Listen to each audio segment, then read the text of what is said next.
چی شده فرمانده بورچیگه؟ نمیتونیم بریم قصر. ممکنه برامون خطرناک باشه. به امیر بهایالدین خبر میدیم که چه اتفاقی برامون افتاده. یه جای دیگه قرار میذاریم. حق با شماست. میایم بریم داخل جنگل. شما دوتا هم عقب نمونین. یکیتون جلو باشه، یکیتون هم پشت سر. اطاعت میشه. بجنبین. میاین.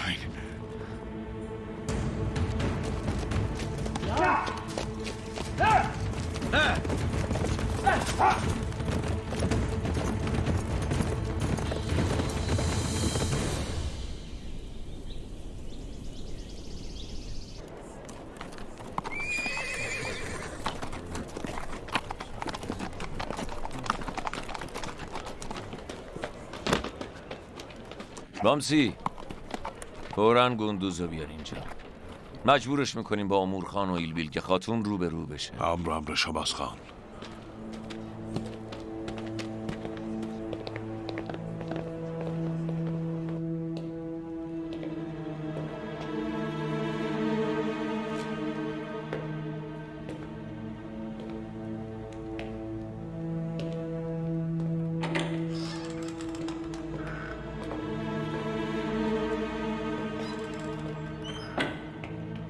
چی شد ارطغرل خان؟ قاتلا رو پیدا کردین؟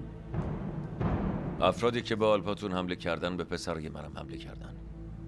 صورتاشون رو پوشونده بودن. آلپام دنبالشونن. بس اینطور که معلومه اجازه دادین فرار کنن. با چه جرأتی وقتی قاتلا رو پیدا نکردین اومدین اینجا ارطغرل خان؟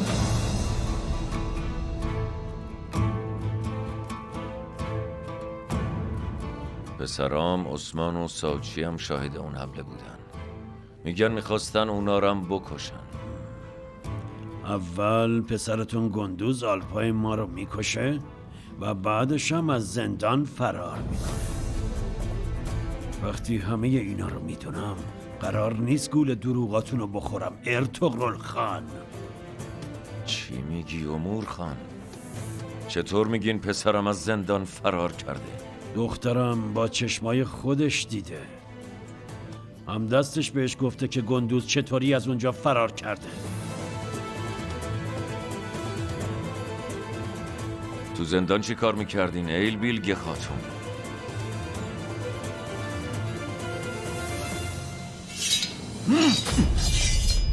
پدر چی کار میکنی؟ به آلپاد بگو شمشیراشون رو غلاف کنن.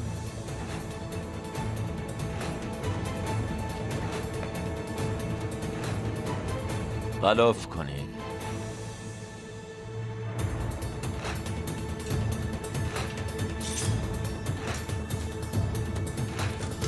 در رو ببند.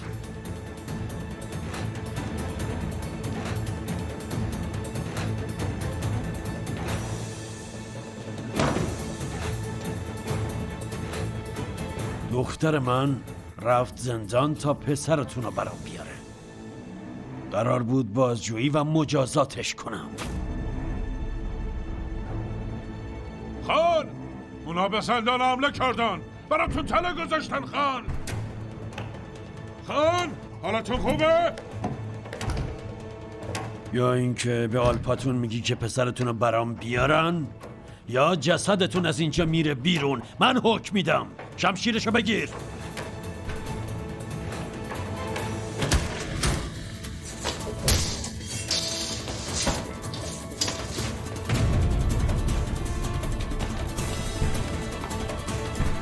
پدر به آلپات بگو شمشیرشون رو غلاف کنم. شمشیرتون رو بندازین. خان حالتون خوبه؟ در رو باز کنین. خان،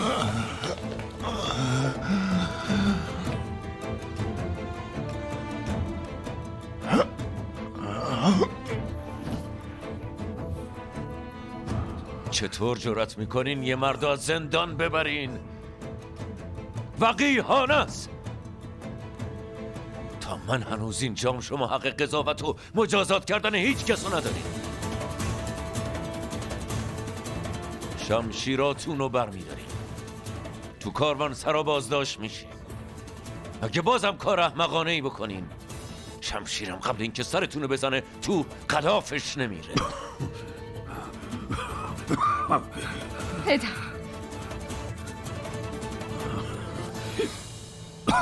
البیلگی خاتون، پدرتو ببر اتاقش.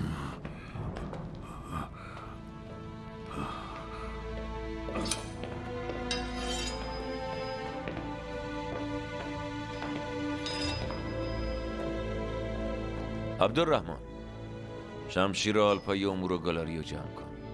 برای چشم خان. بامسی، بگو چاگری رو بیارن، باهاش حرف میزنم. برای چشم خان.